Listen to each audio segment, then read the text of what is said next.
Norbert Heuser has successfully built various businesses in his career. Several years ago, he sold his company he had founded in mainland China for good reasons, as he states today. China, never again, he says.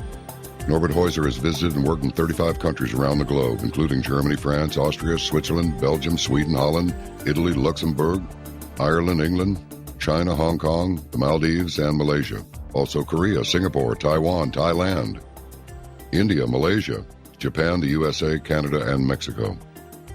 12 years ago, Norbert started to look into the question, what are we all missing in the big picture?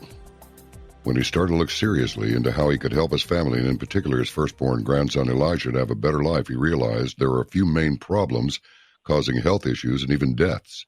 He discovered that many people in our society are crippled by poor water, electromagnetic radiation, the lack of understanding and correctly applying frequencies. He did not expect at that time that his personal interest in these topics would develop into a company. And more so, he learned that most medical doctors are not educated at all in these topics and have nothing to offer the patients. Nowadays, he produces helpful devices, which even 2 to 3 years ago he himself could not imagine was even possible to accomplish. For example, to handle the harmful effects of 5G. Norbert still alternates between Europe and the U.S. and gives workshops in many countries covering about 30 topics, which will be featured in his soon-to-be-published book, There Is Only One Reason You Can Become Sick. A second book project is in the works and will be titled The Basics of Life. In the year 2000, Norbert decided to move his primary residence from Germany to Florida, where he lives with his wife, Dominique, his 2 daughters, Almise and Isabella, and his 2 grandsons, Elijah and Jaden. I've spoken to him many times, a great guy. He produces some great products. He's a serious cat, very serious scientist, and he's with us now. So welcome to the program once again, Norbert Heuser. Guten Abend. Guten Abend, mein lieber Freund. Good evening, my dear friend, and the listeners to your big audience out there. Thank you very much for the invitation. Well, thanks for making the time to come on with us. Now, our primary topic tonight is, of course, I talk about your Protect Pro plates, and I have said this before, and I mean it too. We have the great big one with the 300-foot diameter. We have one upstairs and one downstairs because we have so much tech in this building.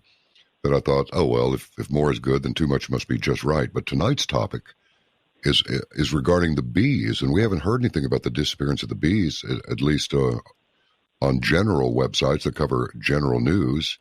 I mean, if you talk about collapsing beehives and how really our ability to generate any food at all is dependent on the actions of the bees, we haven't heard anything about that in years now, so let's talk about that. What about the bees? And I let the little kitty cat out of the bag and said he was conducting some research with the Besa Institute in Austria about the effect of his mitigating apparatus where radiation, electromagnetic radiation, and the health of bees is concerned. And here you are. So just take it away. Well, yes, let me say up front, I worked on this theme for the last more than 2 years.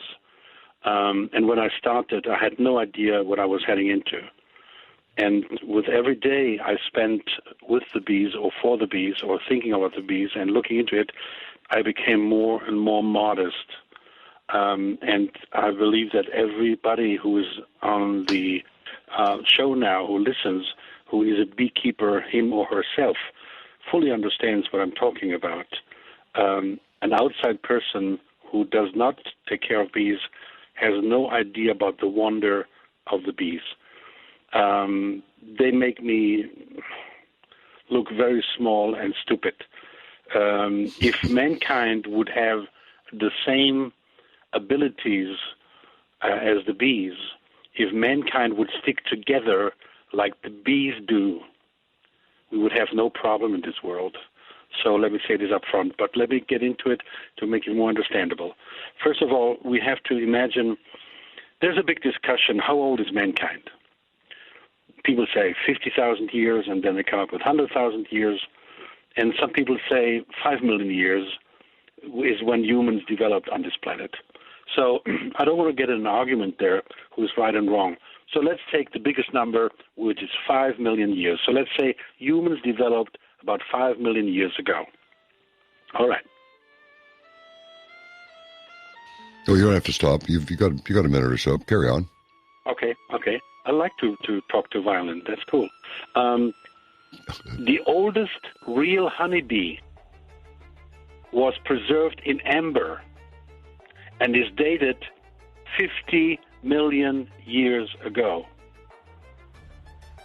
So if we say mankind is 5 million years started to exist, we know that bees already existed 50 million years ago.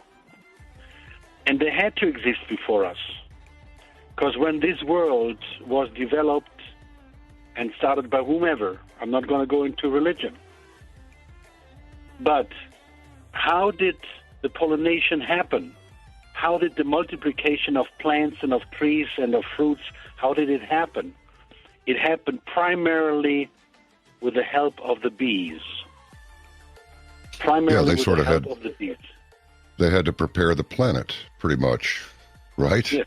I mean, it seems part of the plan. I'll tell you what, we have just a few seconds before our break, but it's a very short one. So let's just pick up right where you leave off. And we will be right back. Don't forget about joining our Telegram chat group. Now do it, t.me/John B. Wells. You'll be glad you did. Stand by.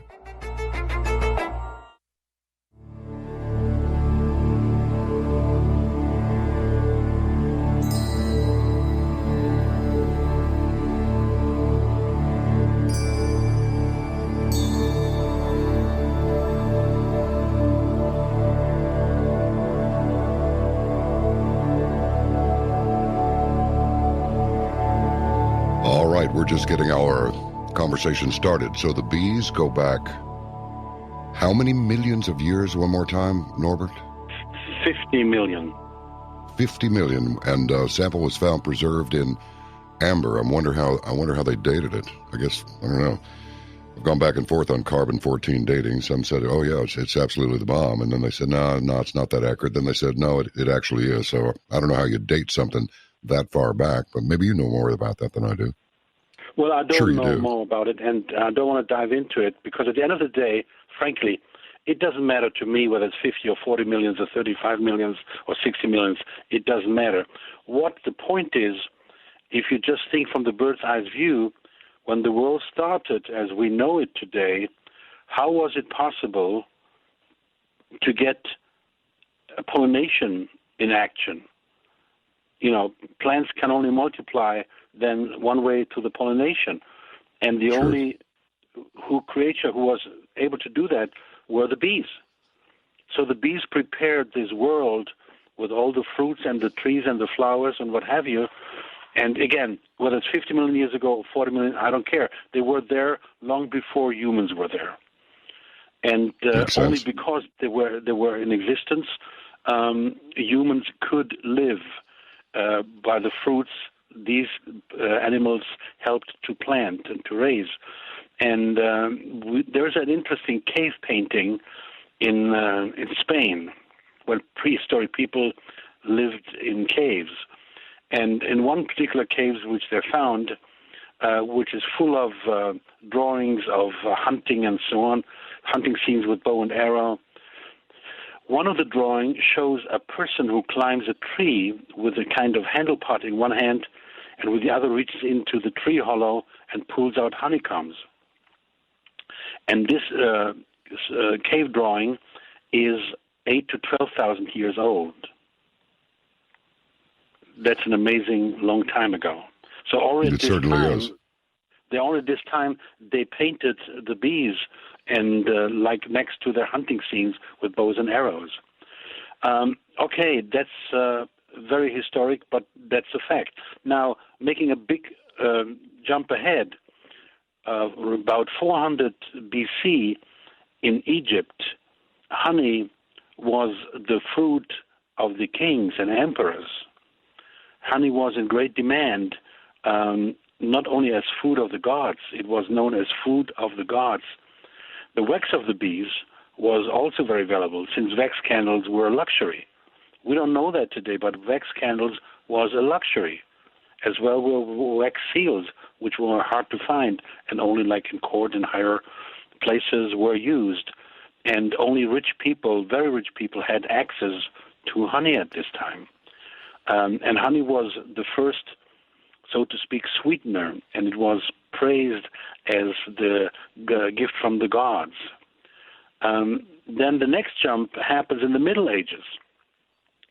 We had in Europe, where I'm from, a great demand, and honey and wax and was ever so valuable that they started a guild of men who looked for wild honeybees, nests in caves and tree trunks, and they robbed the precious honeycombs of the honey.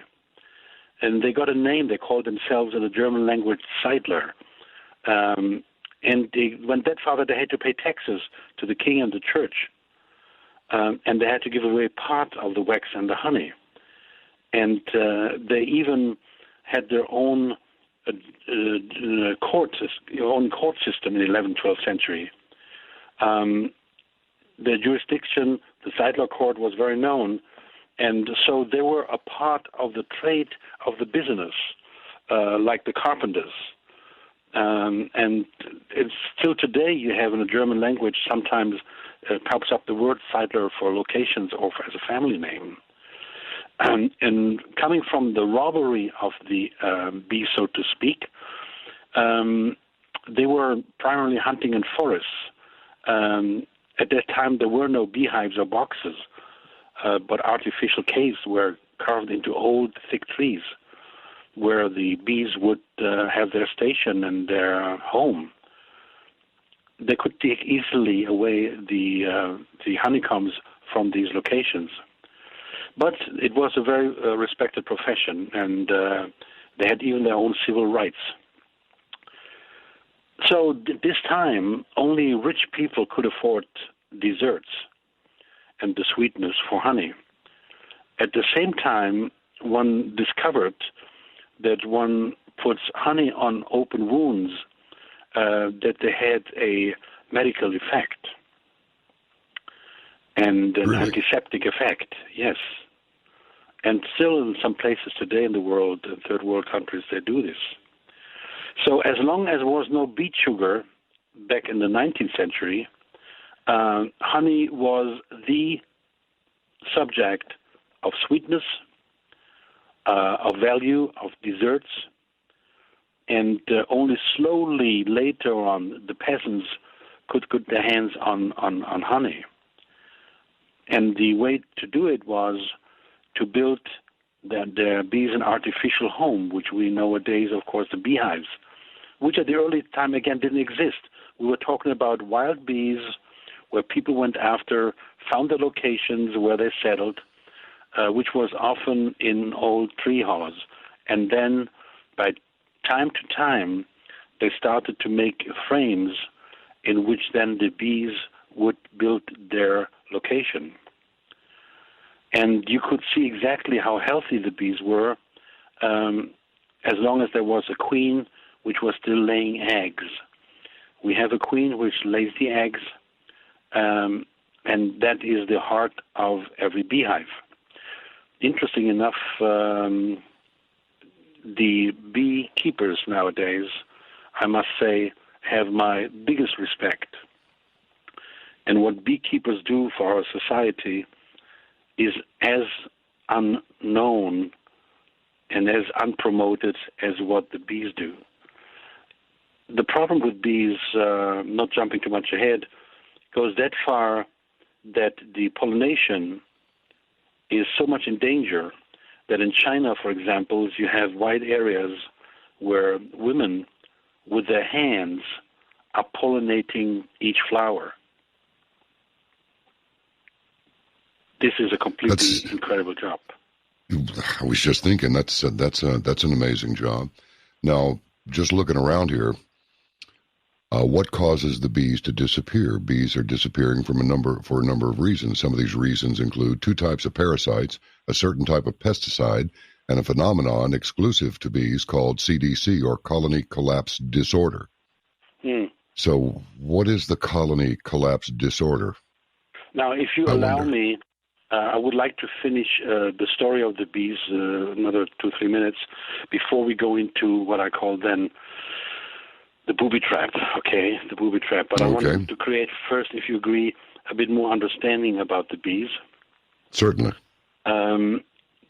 They discovered then that bees create an enormous amount of honey, but the reason they create it is to survive in the winter. And the beekeepers then, of course, understood, if I take away the honey from them, I must give them a substitution, which was then kind of sugary water. And there are studies who say clearly that the crop cultivation would be about 41% lower without the work of the bees. And furthermore, what a lot of people do not know, that bees, and with their honey, have about up to 200 different ingredients.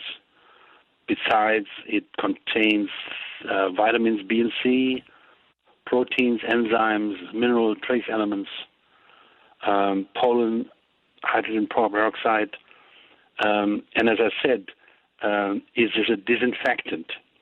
The antibiotic effect against germs is known and is practiced throughout hundreds of years.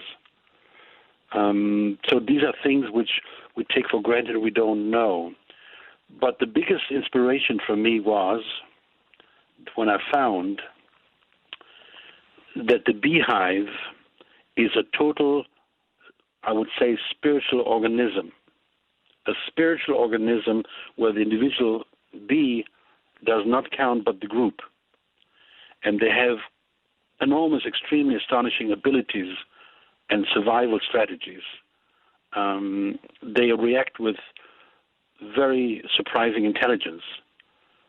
When the bees build their beehives, their honeycombs in the wooden frame, they do it by hanging on each other by the leg as a vertical plumb and start to build a hexagonal honeycomb structure. They work in complete darkness, and now comes the kicker.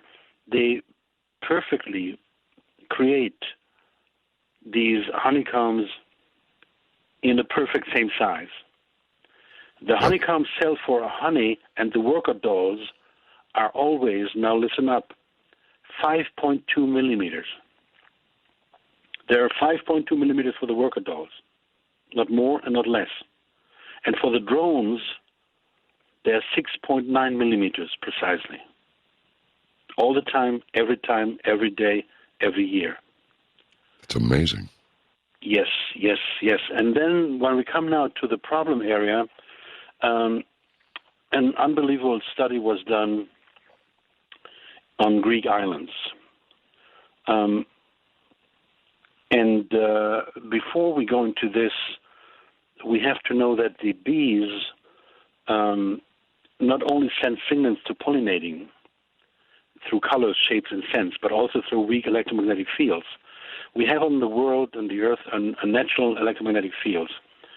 Bees, along with other animals, orientate themselves with those weak electromagnetic fields. And the bees are not only attracted, one thinks, by the color of the flowers or so on, but as well by the electromagnetic fields. And the bees' hairs act like a fine antenna. Here comes the unbelievable thing. Flowers create a negatively charged electric field.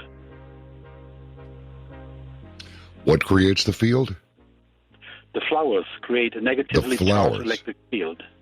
Okay, I had never heard this before. Keep going. And bees are positively charged during their flight from air friction. Now, if a bee lands on a flower, the field is neutralized. And that is exactly the signal. A flower that is not only slightly negatively charged signals to the bee that the nectar has already been harvested. So if a fellow friend comes to try to harvest from this nectar from this flower, he already has the electromagnetic signal. The job is done here. There's nothing more to gain. I've never heard anything like this my whole life, except from you on occasion, but not really specifically about the bees. This is outrageously cool. Yes. So you must imagine a bee flies through the air, is attracted to the flower by very fine electromagnetic fields, gets to the flower, takes the nectar. When leaving, this electromagnetic field is neutralized, no other bees get attracted to it. Otherwise, they would, get crazy about the amount of flowers they would fly to, and they're already harvested. Got to stop. Hold on.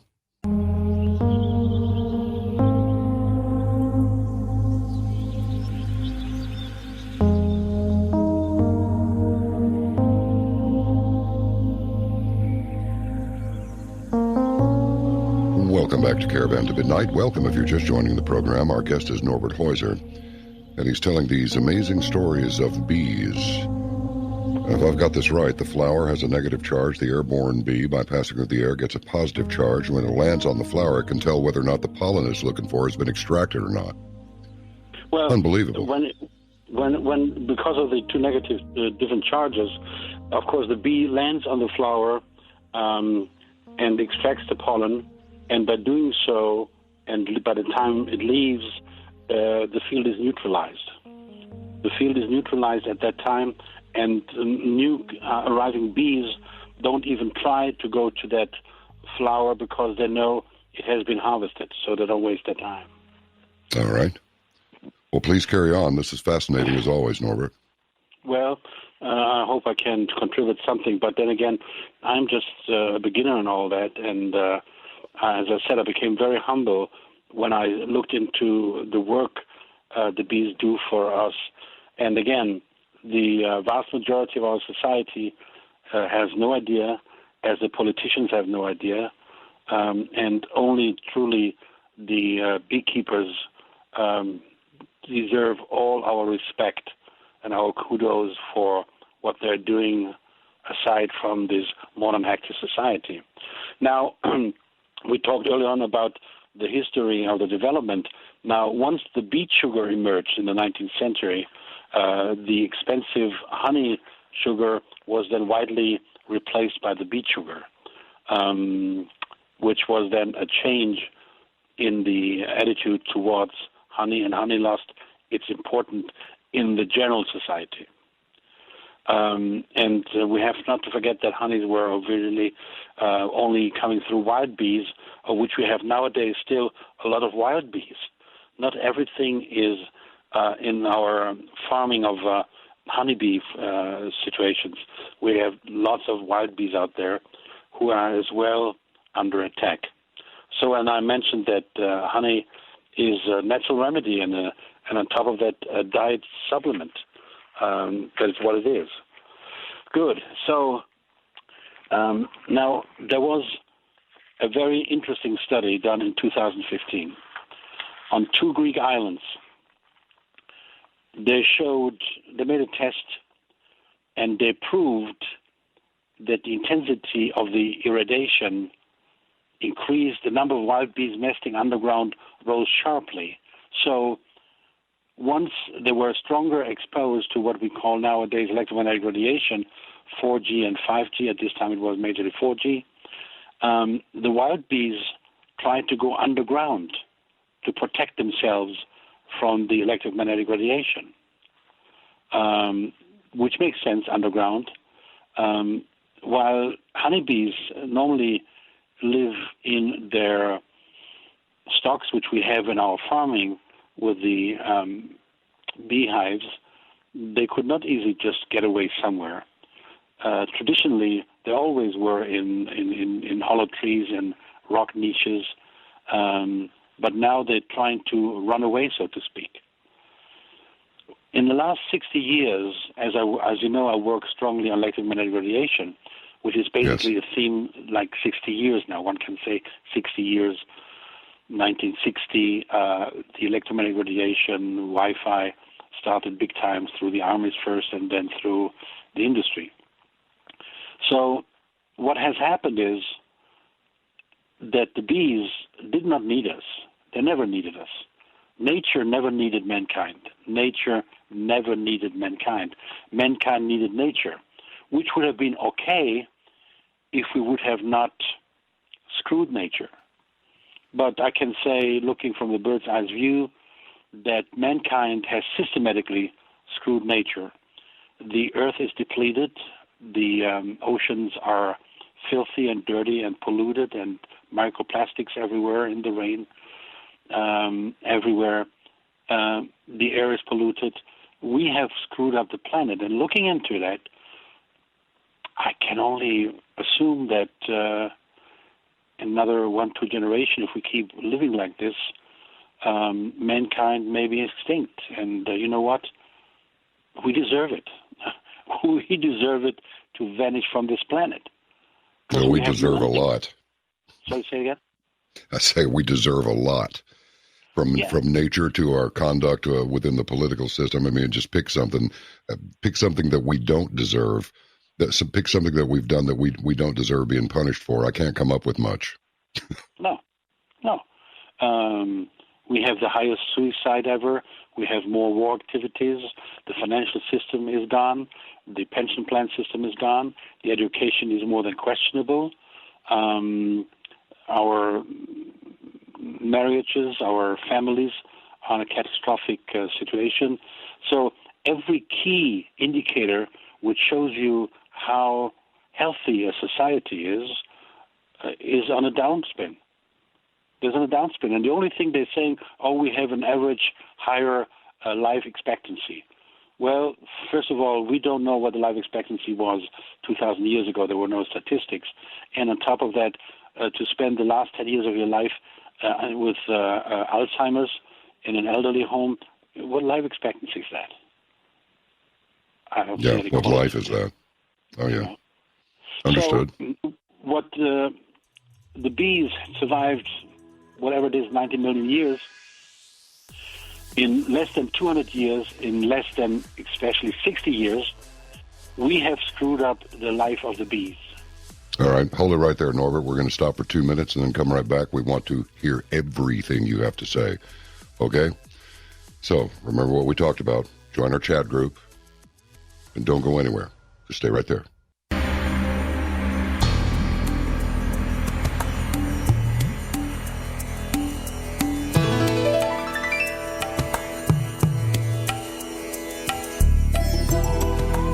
We now return you to Abnormal Programming. Our guest is Norbert Heuser, and I am the abnormal host. Again, the only thing that's abnormal about Norbert is he has this brain that just works all the time. I've known him many years now. And it's interesting. Just a quick anecdote, because I don't want to take away from him, but he came over with 2 Austrian electrical engineers, and they determined where the biggest threat of electromagnetic radiation was coming from, these various devices we had around the studio. But more than that, he said, this is very interesting. He said, I've only seen this frequency in trains, which confirmed my opinion that the city of Dallas has got trains running all over it underground, and they're not for carrying the citizens around. It's my guess. But, with me, there's always the possibility of something sinister, or certainly, if not sinister, then covert. And I think that's the case. Anyway, Norbert Heuser is the man who brought them over. And we're talking about the bees tonight, if you just joined the program. So we have messed over the planet big time.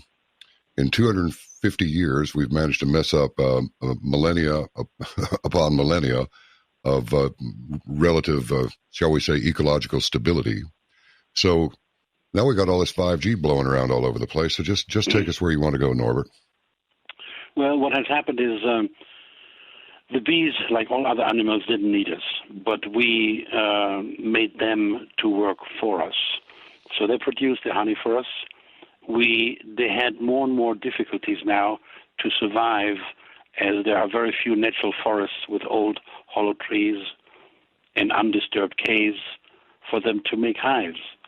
So we basically made from the wild bees a domestic farm animal, which we use, which is among, besides cats and besides cows and chicken and so on, one of the 4 major animals delivering us food. So we killed their habitat. And now we're in this perverted situation that we expose them to electromagnetic radiation as we know it from Wi-Fi, from those cell towers, from cell phones, from GPS, from what they call smartphones, computers, and what have you. All these work with electromagnetic radiation. We talked about this at another show, you and me. But now we exposed the bees to that. Now what's happening now? The bees have something which is called the bee dance. When the bees fly out and they find flowers, they would fly back to their camp and they would create what I call a bee dance, or what is called a bee dance. They move as a scout in front of their colleagues in a certain way with turns and twists. And the way they do this communicates to the other bees in which direction do they have to fly, how far to find these flower areas this fellow friend just came from. So they give a compass, a map to their friends to find those flowers. And that's called the bee dance. It communicates to the other bees. You had no intelligent design there, right? No. They were offered a Microsoft program, but the bees were smart enough to refuse it, Good for them. None of them like Gates, as far as I know, or any of his products. So now, with the exposure to the electromagnetic radiation, which is one of the main reasons the bees are dying, because, as said before, that the bees orient themselves as other animals with very light-weighted electromagnetic radiation, which is nature to this planet. We have a natural electromagnetic radiation on this planet, or we always have. By the way, I don't know whether I ever told you, I wanted to know what the radiation is on an airplane. We have a natural radiation here on the ground for mankind, since ever. And we are used to that, we live with that, we're born with that, that's okay. So I knew that something was going up in the air, so I took what is called a Geiger counter or a Geiger meter with me on the airplanes for a while. I want to measure what is the difference on the ground and on the airplane. And basically my findings were, if you fly on the airplane, your exposure to radiation is about 30 times higher than on the ground.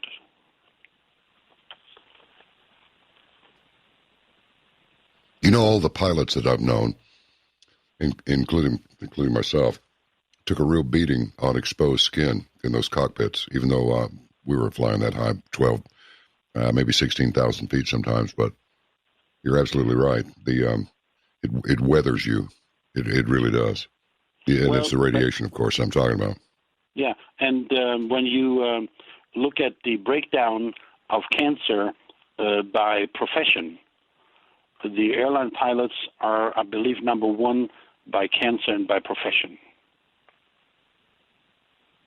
This is not surprising, really. Yeah. No, but it's not discussed big time in the media. No. And, of course, the flight attendants pay a very high price for their job. And we all, once we board an airplane, our DNA gets attacked. There's no question to that. Mm-hmm. Now, what happened to the bees? The bees were suddenly. I mean, 60 years is suddenly. I mean, it's not like 5,000 years ago. So for the last 60 years, the amount of Wi-Fi was permanently jacked up. 60 years ago, it was pretty innocent compared to today. There was some going on, especially with the armies, but not widely spread all over the world. Nowadays, and for the past especially 10 years, we can say with 4G and now with 5G that the world is basically covered with Wi-Fi. You go to a restaurant, you go to a bar, you go to the bathroom, you go to a church, you go to kindergarten, to school, to hospital, to Starbucks, you walk down the street, you have everywhere Wi-Fi. Even if you say, I switched my Wi-Fi off, I had a guy writing to me this week, well, I'm not one of them, I don't have a cell phone and I don't use Wi-Fi. I said, yeah, but where do you live? In the woods? Even if you live in the woods, you have Wi-Fi. Or are you in a jail? Even in a jail you have Wi-Fi. And if you switch off Wi-Fi, you have the Wi-Fi from 5 of your neighbors, just, pointing at you. shooting at you. So what has happened is that the bees are dying is for the average person in our society completely unknown on one side, and on the other side they don't give a damn. They don't care. So what? Bees are dying. So what? They do not know the correlation between the food we eat, and to a big part of that food was created with the help of bees. We have lost that connection. It's like somebody says, okay, the cows are dying, and somebody says, no problem. In the supermarket, there are some containers with milk. They don't see the connection. We have completely lost the connection how this world works. We're completely insane. The other day was in the press in Europe, in Slovenia. What was it, Slovenia? I think it was Slovenia. There was an area where they grow a lot of fruits and farms, and they have a lot of beehives. They live on bee and on honey in this area. And overnight, 1,500 beehives vanished. The bees of 1,500 beehives vanished, didn't come back. Now, if you know that a beehive may have 40,000 bees, now multiply 1,500 with 40,000 bees. They vanished overnight, gone. So it is dramatic. It is really, really, really dramatic. So one reason the bee die are electromagnetic radiation. I would say that is nowadays the reason number one. Then you have a second reason, which is, of course, this enormous amount, ever-increasing crop protection, products like pesticides, fungicides, herbicides, and what have you. These, what they call crop protection, doesn't unfortunately protect human beings, and it doesn't protect animals. And we have to live with food, and food is only coming to live from living things.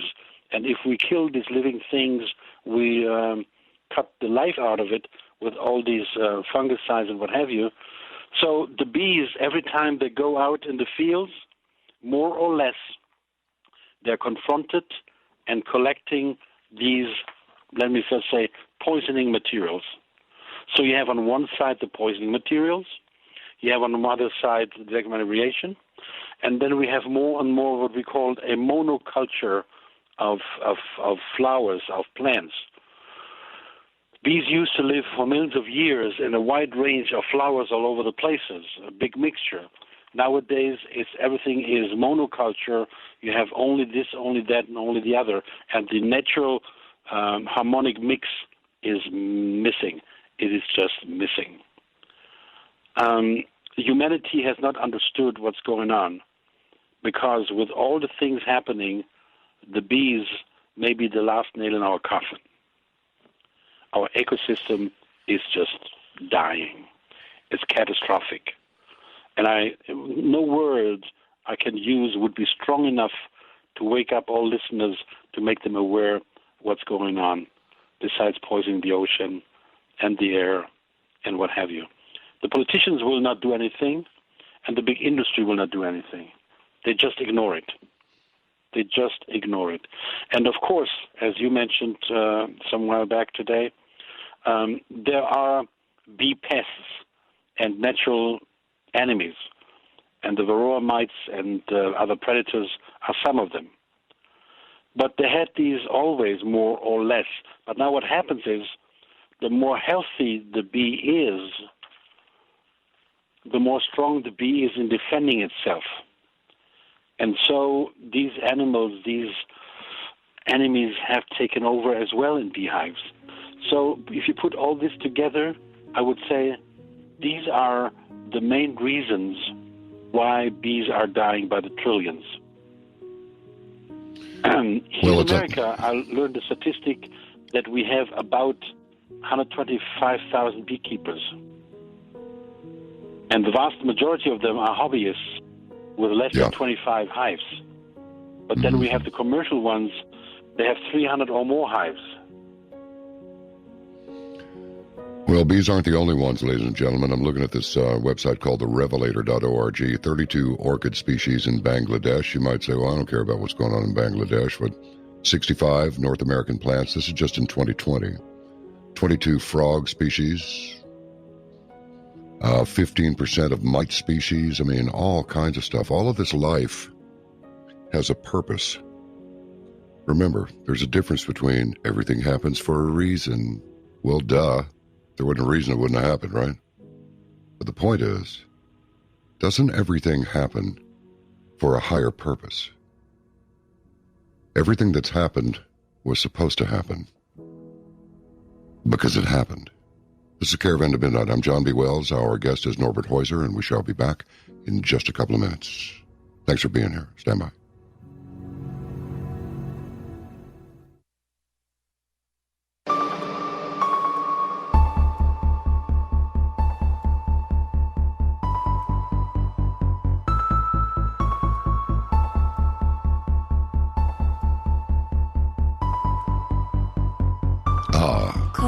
Since we're coming to you live from space, how about a little space music? It's pretty good, isn't it? Pleasant voice and so forth. Our guest is Norbert Heuser. We're talking about the bees and how we've messed up the planet in ways that are seldom expressed, and certainly not lately, maybe even not ever on mainstream media. So, Norbert, we've got a couple of segments left, so let's make hay while the moon's shining. Go ahead and just. Well, I put the rollerblades on. I give you some small figures here, and then we move on to what can be done. Okay, as we know now the damage. There are about 125,000 beekeepers in the United States, and I have a figure back from 2013, and I encourage every listener who knows more than I know or has better material, please feel free and let me have that I can update what I do and what I know. So in 2013, we had about 2.6 million bee colonies in the United States. 2.6 million bee colonies in the United States. A bee flies around 40,000 times for 1 pound of honey and crosses 75,000 miles by doing so. I mean, these are numbers, and I don't want to get further into it. And everybody who's interested on my website, protectpro.net, you can see the bees there, the article, and I've written this all down, and you can download or read it, what I have put together as a compact information. Now, when I looked into protecting humans from electromagnetic radiation, John, you and I, we had on your show a product I developed called Smart Defender. The Smart Defender defends the human beings from electromagnetic radiation completely, 24/7.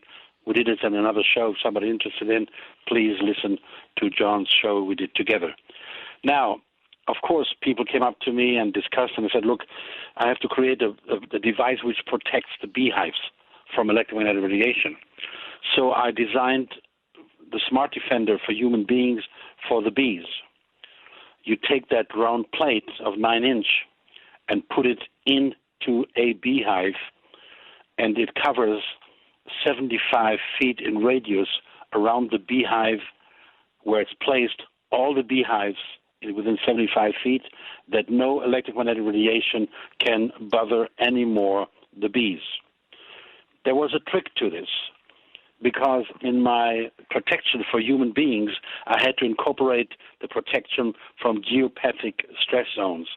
And we may want to talk some other day, show what geopathic stress zones are. We all are bombarded by geopathic stress zones, which are created by water veins, earth rays, earth radiation, the Curry grid, Hartmann grid, rock fractures, rock faults, terrestrial radiation, and so on. These are called geopathic stress zones.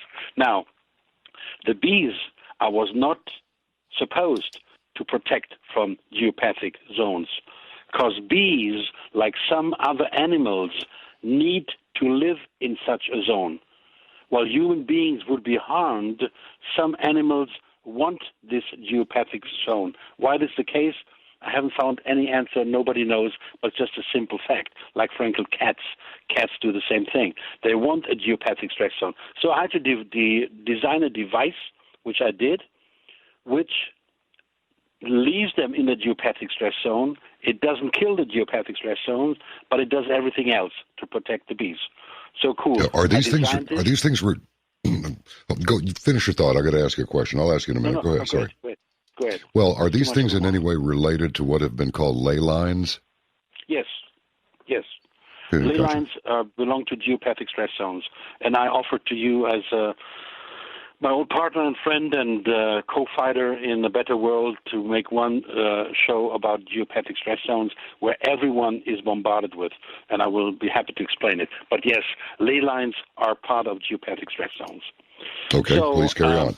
Excellent. I developed this product which does not cover from geopathic stress zone because the bees need it. So I had to leave it that way, all right?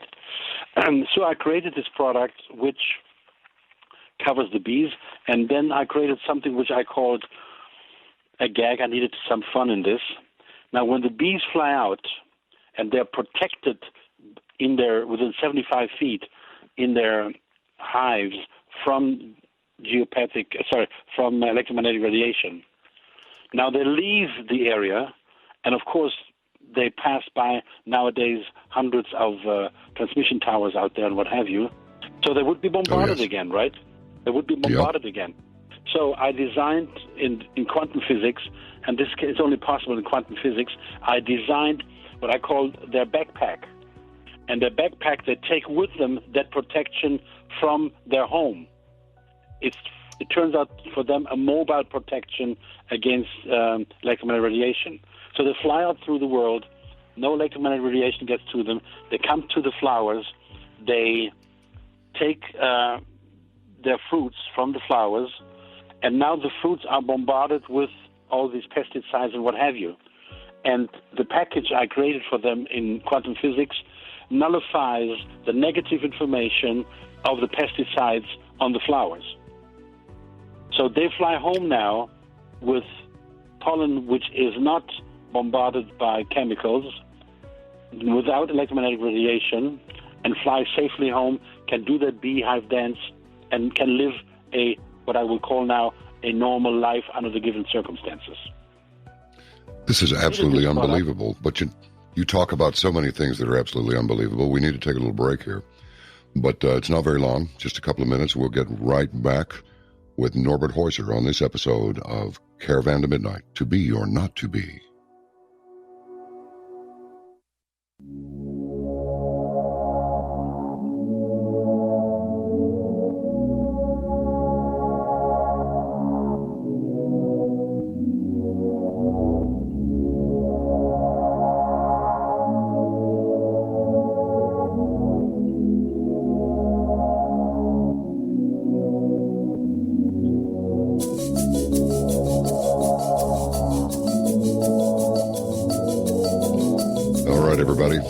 Final segment.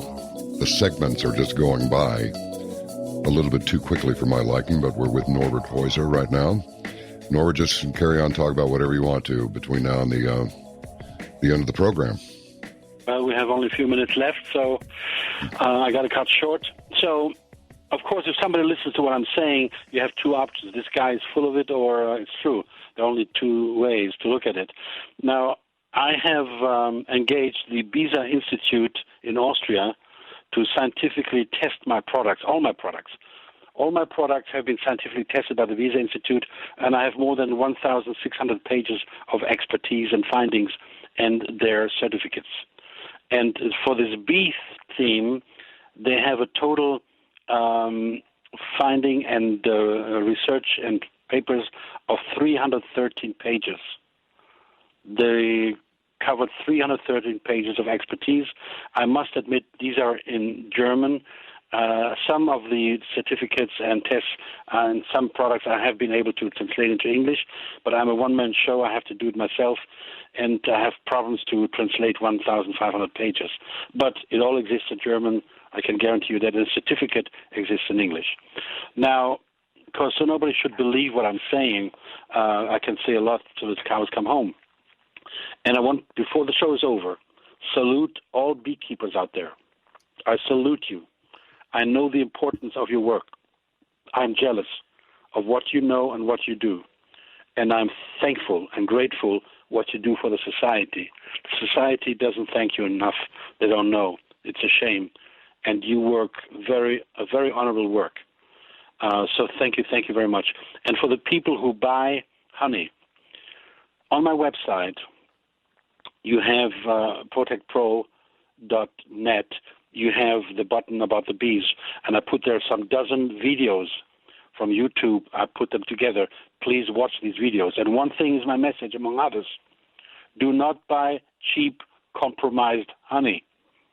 Real honey, good, true, real, healthy honey has its price. And unfortunately, nowadays, loads of honeys in the stores are coming from China. They're mostly cheap syrup, sugary syrup. It's not real honey. Watch those videos. On these videos, it's all explained. So, and I offer to those beekeepers to work with me with my product, and you have a 6-month money-back guarantee. I'm not looking for victims for my products. I'm looking for partners. So if you buy the product, you have a 6-month warranty and guarantee money-back return. I mean, the warranty of the product is 10 years, but giving it back to me, get your money back, 6 months guaranteed. If you find out I'm not truthful, if you find out it doesn't work for you, that's fine. I'll take it back, no question asked. But you can work with me together as well to develop more and better and even go further than what I already do. Now, the last few minutes I spend on a theme which is maybe mind-blowing again for you, John. In Germany, there are about 300 beehive keepers who put their beehive in what is called a 7-star position. What has happened is the Crusaders brought back to European countries the philosophy of 7-star formation, which was primarily used by Catholic churches for hundreds of years in cathedrals, houses of worship, places of religious ceremonies, and increase harmony and power. So what happens is they found that these cathedrals had in the center a 7-star circle, 7-star tips in a circular form at the same distance from each other. From the straight, they form the straight lines, run to the center of the circle, and form a star.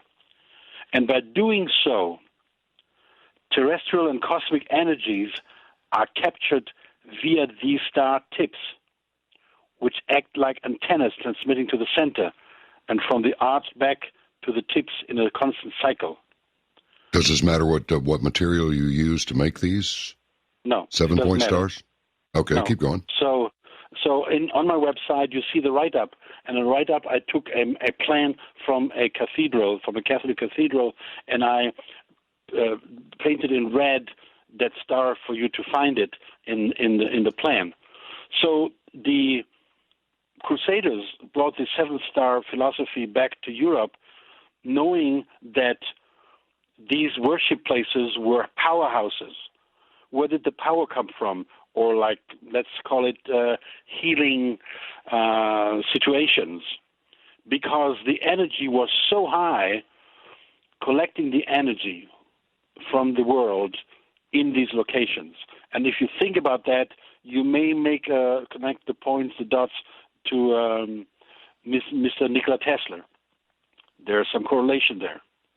I can't go further into this because it's running out of time. So that 7-star design you can find on my website. And then beekeepers went and applied this to the beehive. And they put in those 7 points of the 7 stars the beehive. And when they did that, the bees were stronger than ever before, produced more honey, and they worked on a higher level of energy vibration. So all of a sudden, the entire vibration frequencies in that particular bee colony increased. And instead of 450 hertz, it went up to 1,320 hertz. And what they found was that certain viral, like natural enemies, could not live in that frequency. So they basically blocked these natural enemies of haunting the bees, because the energy level was so high, the frequencies, that they couldn't stay there. They couldn't live there. So that was the 7-star formation. But the positioning of the places had to be exact on the 7 stars, which for a lot of beekeepers was too complicated and they gave up. But we know about 300 beekeepers in Germany who do that very successfully. So, and the mites cannot live with that frequency. However, the bees need then more food as they work on a higher level. Now, I took that philosophy and put it in my protective product for the beehives, and I wanted to make it easier for the beekeepers. So I designed it as the 14-star design, not 7. I doubled the quantities with one big difference.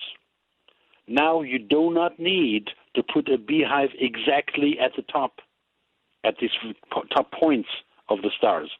You can put them anywhere within a range of 75 feet from the plate, anywhere. So the same effect like the 7-star did in these massive cathedrals in Europe primarily, this energy increase, I increase it now with my plates within 75 feet. And they can put the beehives wherever they want in the 75 feet. That was a big relief because they don't have to go with the millimeter measuring tape to position it exactly where you want it to be. So this development is, I think, something it's my biggest pride, I guess, because I overcome hurdles which I never knew 2-3 years ago they even existed. So I call this product Bees Protection and Well-Being. Bees Protection and Well-Being. I guarantee it for 10 years. It's $495. And what it does as well, it improves the quality of the honey. Because you can imagine if bees fly out to those plants which have pesticides, the bees bring with their pesticides the pollen with the pesticides back into the beehive and into the honey. To my knowledge, or lack of knowledge, depending how you look at it, it has never been tested how healthy or unhealthy real bee honey is nowadays. Because you can imagine if you bring the pesticides into the honey, well, you eat some of the pesticides in the honey, right? It's still there, and all the other sides and whatever it is.